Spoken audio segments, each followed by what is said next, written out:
So, what is the difference between being actually in love with someone and being trauma bonded? And also, what if you're a solopreneur, a female entrepreneur, and you're experiencing trauma bonding while trying to run your business? Well, in this video, those are the two subjects I'm going to cover. Unfortunately, I've had way too much experience with this, so I've got some insights personally to share and some common wise advice to provide. So stick around. All right. So grab yourself something to drink. I myself am going to have some rosé from Trader Joe's and just going to have a discussion about what all this means. There's so many videos on YouTube right now about trauma bonding and is it love or is it trauma bonding? And they're all true. Every single one is excellent. What I wanted to know from those videos and what I help my clients with is when you're a business owner, I specialize in helping female entrepreneurs who have been delayed by toxic relationships get back on track and keep moving forward. Typically, trauma bonding is it's a part of their growth and their healing that they have to go through. It's a really sad thing, but you don't have to be devastated by it. And disclaimer, this is not medical advice. I am not a doctor. I'm not even a nurse. I am a certified life coach. However, this is not for you to take in as a prescription or to use as medical advice. It's just common knowledge that everyone is sharing, and from the information that's out there now, we have a lot more facts on this. And the other thing is that trauma bonding does not happen to everyone. Just because you're in a bad relationship doesn't mean you're going to get trauma bonded. There are specific stages you will go through to where you would end up being trauma bonded, and there are, different patterns to recognize, red flags, to pick up.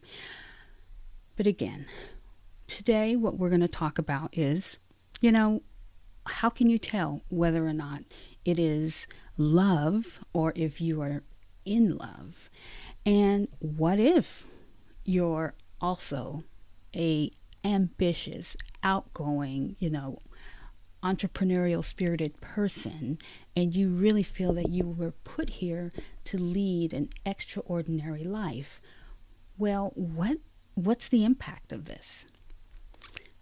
Okay, so I've got my trusty notes here on my computer just to make sure I don't miss anything. I want to point out that trauma bonding is not just a chemical connection, not just that the chemistry bonds you to someone because of experiences that you have, but because your thoughts are electric and your feelings are magnetic. It is an electromagnetic type of draw to the wrong type of person. And it's a whole lot of work to recover from. Recovering from narcissistic abuse, verbal abuse, and trauma bonding can take years. It could take a lot of extra effort. It's required. If you want to be free from this, if you recognize and notice that this might be something you're going through, you're going to have to make the decision. You're going to have the desire, the will to want to break free from it. And then you're going to have a commitment to walk out the healing. There is so much help now. I'm a coach. I work one-on-one. So I'll leave my information in the description. You can contact me and we can have a good get acquainted session and see if we're a good fit. But there's so many fantastic therapists and coaches that you can work with. In extreme severe cases, the traditional route, or even now there's almost kind of like electroshock. There's just, because we have wave patterns and we have quantum physics, and it's so much more than just my feelings are hurt. So I just want to let you know I'm going to leave some information in my description box, so that I've got quizzes and I've got free downloads that I've worked on to help my clients and people that I work with that you can access for free. All right. So bonding is not always synonymous with love, okay? Healthy relationships, they start off just like the bad ones, okay? Who doesn't want to be told, you are it for me? I mean, nobody makes me feel the way you do. I've been looking all my life for someone like you, and I have finally found you, my soulmate, right?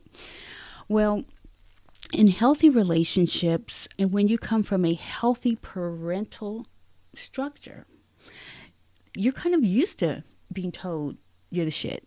You're kind of used to being treated like as if you're worth something. So when they treat you that way, it's not abnormal, but you do have some little feelings. That soulmate question shouldn't come up so quick. I've learned that. So in an unhealthy parental upbringing, it's what you've been craving. That's what you've been looking for. Finally, it's happening.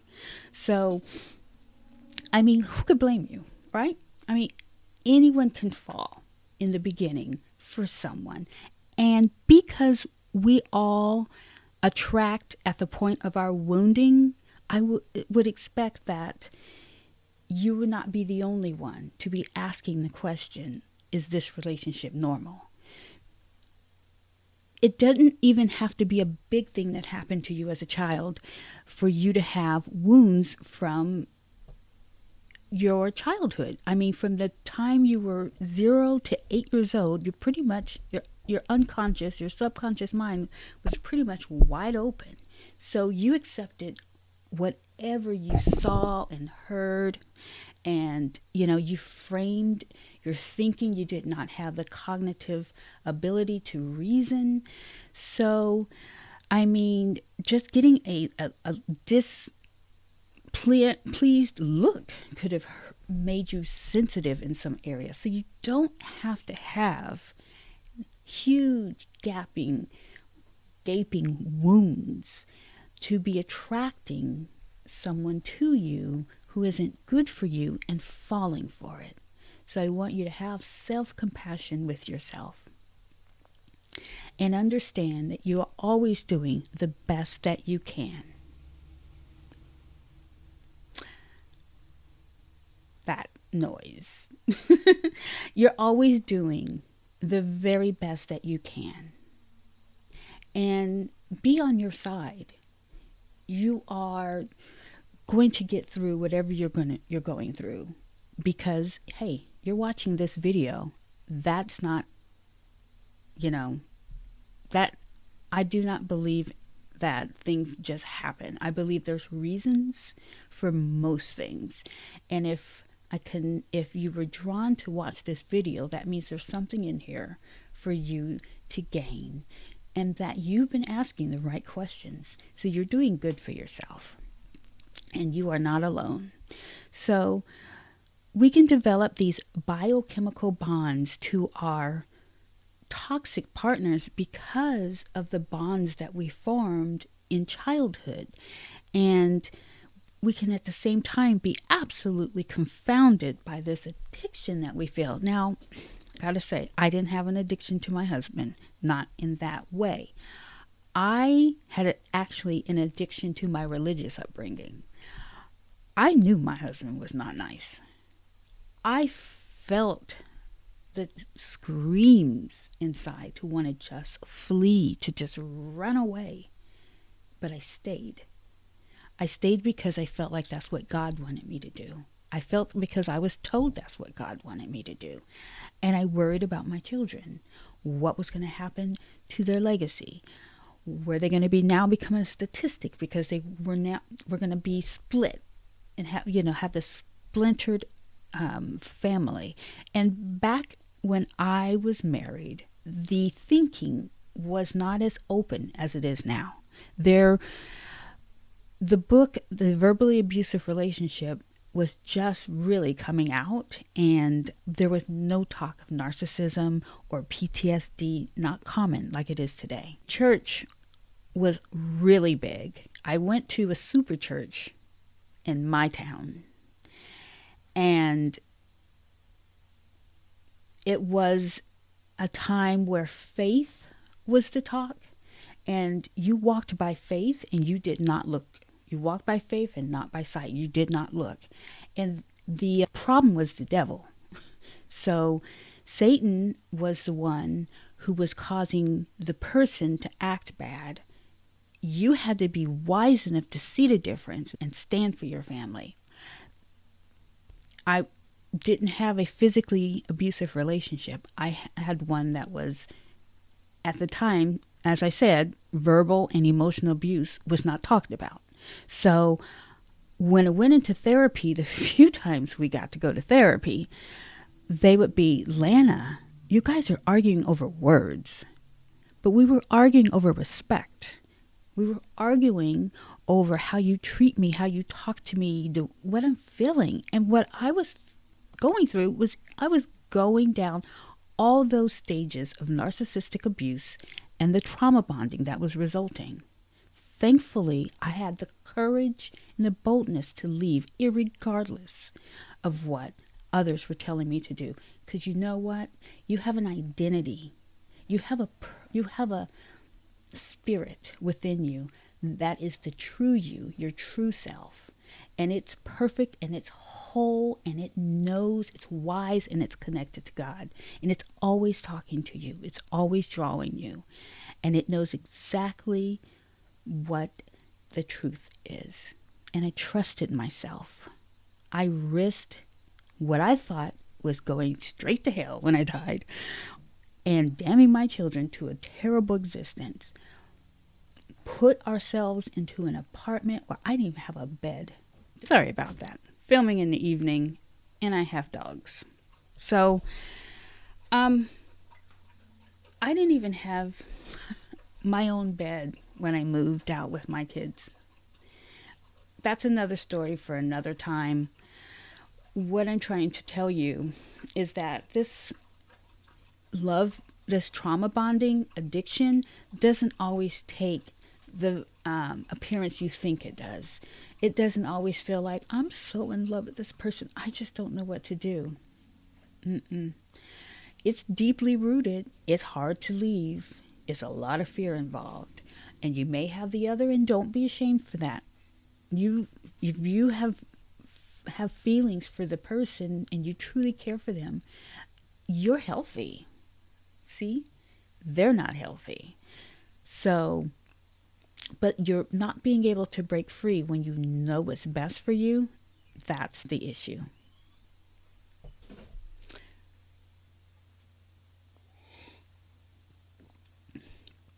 Okay. Oh, that's not a bad little rosé. It's this simple wine here. I got it this Sunday. I went to Trader Joe's because I wanted a mimosa. You know, they have all that wine there. So I ended up making mimosas out of a champagne that was mango flavored or peach flavored, because I used orange juice that was orange mango peach. It was really good. But I saw that box there and they have such good prices. So I was like, I'm going to try that. And that's the first time I tried it. And it's actually tasty. It's really good. I really like wine. If you know of some good wines, drop them down in the description, the comment section. Sorry, because I am interested in trying all kinds of wine. Actually, on this channel, I'm going to start doing some wine tasting. But let's get back to the topic. Even though lifestyle freedom is part of my channel, so just part of who I am. And I do like to be really stuffy. I mean, I went to school. I graduated with honors from both colleges I attended, so I could be pretty stuffy. But with a subject like this that I have walked through, that I got credibility on because I experienced it and I came out the other direction and I'm doing well, I myself, in my own, specialization, was delayed. And so now I am back on track and I am moving my business forward. I'm side hustling. I'm a solopreneur who's side hustling, which is what this channel will be all about, helping side hustling solopreneurs get their groove on. So, it's exciting. I love business, but I work full time also, again, evening. So that's why I'm filming in the evening. So one of the questions that I myself kept asking myself, as I mentioned over and over again, was, is this normal? I mean, literally, I would just be not talking out loud, but in myself, when I was going through what I was going through and I didn't know what I was going through, I would be saying, is this normal? And if you have to ask yourself that question, it's very likely it's not. I have a quiz called, Is This Relationship Normal? I think it's helpful. You can check it out. So one thing is that love does not consist of you asking that question when you're in love with someone. Type of thing you will ask, is it normal? Is it normal for his stomach to hurt like that? Something like that. But not, is it what just happened normal? And love does not consist of you being continually disrespected, talked down to, neglected. Answer this question. If it was somebody else going through what you're going through right now, would you be happy for them? All right, so I thought this was really interesting. In my research, even though I've gone through this, I still like to read up on things and watch other people. And there's a medical doctor named Robert Scarer, and what he says is that when the human brain experiences trauma, what he categorizes as any negative life event that occurs in a position of relative helplessness. So, like I was saying, that period of time between 0 to 8 was relative helplessness. And I mean, God forbid, some people, you could have experienced really bad trauma during that time period. And don't diminish that. But you could have also just experienced something that wounded you, and it's left you vulnerable. And that wounding area is where you're attracting from, that you will have to dig in and heal. Thank God we have our lives, because actually the life that is external that we're seeing is talking to us all the time. It's giving us clues. It's letting us know what our patterns are, what our thinking is, what our feelings are, because our thoughts are extremely important.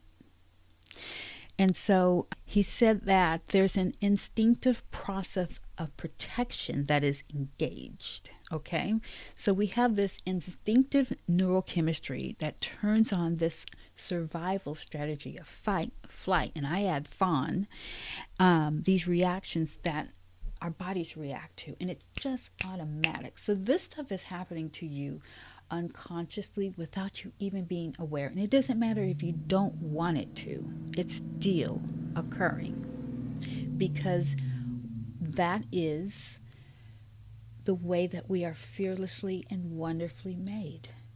We're creations, okay? And you've got a lot of power that you possess that you have to learn how to harness and get back and take back your power, especially when you've given it to someone else. So the trouble with trauma is that the human brain, as he says, it has a way of learning to associate many things with the actual trauma. And then it re-engages that neurochemical process of protection over and over long after that threat has gone away. Man, I don't know about you, but that's pretty deep. That explains a lot. How we wonder, well, that wasn't really bad. Did your body know that? It's not just, also, it's not just that, so some people will say, especially to me, like what they told me, it's not that bad. I mean, it could be worse. It's not about that.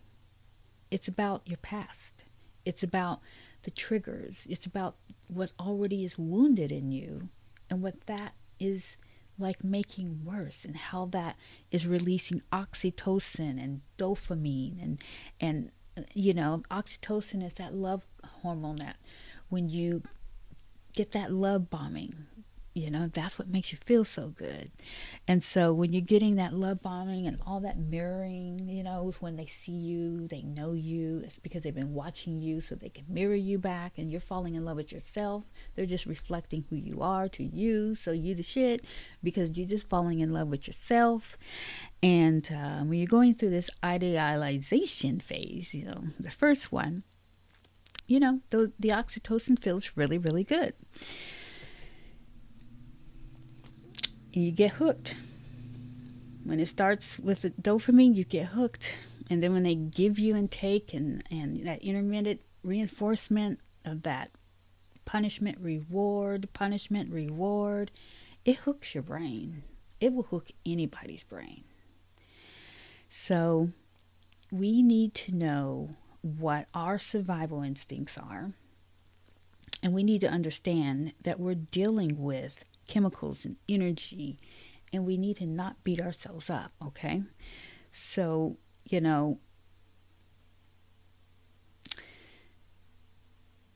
when it gets bad, cortisol is released, and it does its work on you. So you got 3 known chemicals in action. There could be more. Science is always discovering something else. When you're ruminating over the incidences, so let's get back into present time right now and be entrepreneurial women. And let's say that we have an agenda. We want to make some Instagram reels or TikToks, or we want to make some YouTube videos. We've got a marketing plan. I use ClickUp. You're wanting to learn software. And you're working still full time. So you have a lot on your plate to get done. And you're also a peaceful person. You don't intentionally go out to enrage someone. You don't provoke. So when you're stunned and startled by the situation, there goes that automatic, your automatic survival instincts kick in. And then afterwards, it's crossing your mind. You're ruminating over it. What does this do to your energetic value to produce in your business? Even if you're a hustler and you're very like me, you're really gonna make it happen. It can be hard. Like I said, I have gotten my degrees. I got my marketing degree recently, my business degree. My kids all graduated high school. Everybody's getting on their feet and doing well, recovering, So now the focus is on me. I had to be delayed for a time because I had to deal with the onslaught of stress that happened as a result that happened to them. Therapy and lots of things. So if you could be like in the thick of it, or you can be in the after thick of it. When you haven't fully detached yourself, you're going to be ruminating and walking on eggshells and being on edge. And then there's the anxiety and there's depression and the PTSD. the brain chemistry can be very, very, very difficult to override. And particularly if you're still involved with the person that's victimizing you. And it still doesn't have to mean that you're trauma bonded. It could just be really difficult relationship that you need to make a choice on. And then if you're trauma bonded, that could be really, really hard. So you need to look at it this way. You've got two brains. I say this because I had to talk to myself this way. Because it was such an indoctrination of Christian beliefs, and I read the Bible a lot, so I knew what it said, and I had gone to church since I was 5 years old, and I am a good girl, so I've had a good girl complex for a while, and so I had to just tell myself the science of it. Does he have the right to make your body feel this way? Because I used to read nothing but, well, I shouldn't say nothing, because there's no such thing as nothing. But I used to read predominantly books about being a good wife, being a Proverbs 31 woman, being a good mom, and those kind of books. And then once I woke up and I realized that I was being abused emotionally and verbally, and it wasn't normal, and I didn't have to take it. Then I switched my books, because I'm a heavy reader, and I started reading other books. So Ed Cole and Dr. Dobson, Dr. Wheaton, all them books, they went away. And I started reading books by the whole series on the verbal abusive relationship, how to recognize it and what to do about it. And then a bunch of other books started coming my way. And I saw myself, and I saw what the truth was, and I started to listen to myself again. All right, all the interruptions. So I started to listen to myself again. I never stopped hearing my voice. And from a kid, I've always been empathic and intuitive and very spiritual. So again, I went up to receive Christ at 5 because I wanted to. Not because mommy said. I felt that draw. And I still have that draw. I still got that connection with God. Now, I just don't look at it in the rigid Christian box. I see, you call it source, you call it universe, you call it, I call it God. Because that's what feels good to me. But I also know it's universal truth. So, look at it differently. What's happening?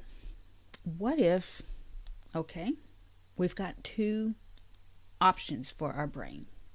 We can have a brain that is a learning brain, or we can have a brain that is a survival brain. So, the person that has a learning brain, they are open to new information. They are comfortable with ambiguity. They take risk. They feel confident. They feel at peace. They feel calm. They're excited. Okay? And they think in color. And then there's this other brain. That's the survival brain. That one is really, really hyper-focused on threats. They are constantly looking for something to go wrong. They don't want to take a chance. They don't want to look foolish. They don't want to get embarrassed. They use analysis paralysis to be sure. Research, don't take action. Slow in taking action, okay? If they do take action, they start something and then they stop, or they don't continue, or don't get started at all. That brain is the one that has the anxiety and the depression and the PTSD. So, which from your experiences, truthfully, do you see happening with you? And does any person on earth have the right to cause you, even if you resist them, should you have to fight against them to stay in the learning brain? So I'm saying you have the right to choose. You've got the right to choose you. You do not have to be so unhappy. You know, and what I told myself, if this person truly loves me and is sorry or really wants to do right by me, and I left them, then they will do what they need to do to make me want to come back. Not me stay and help them do what they need to do. They will do it on their own. And if I choose, I can go back. All right, so to wrap this up, I want to invite you to take the quizzes that I put in the description box. I have quizzes for, is the relationship normal, or trying to see what type of change superpower you are, and that has to do with, do you have a tendency for procrastination? Are you more afraid that you will fail, that you're not competent enough? Along with those are a series of emails with mini trainings that will be kicked off that will help target it for whatever area that you fall in. Also, if you have any questions, please leave them in the comment section. I would love to hear any questions you have about what was talked about today, or anything further that you need help with. And if you really need someone to talk to, or you just want to see if we would be a good fit to work together, I do have some spots open for for one-on-one coaching, and you can click the get it acquainted link, and we can talk, and I can see how I can help. Well, thank you so much for watching. There's more videos coming up. I also have a podcast that we'll be releasing, and I just really thank you for your time today.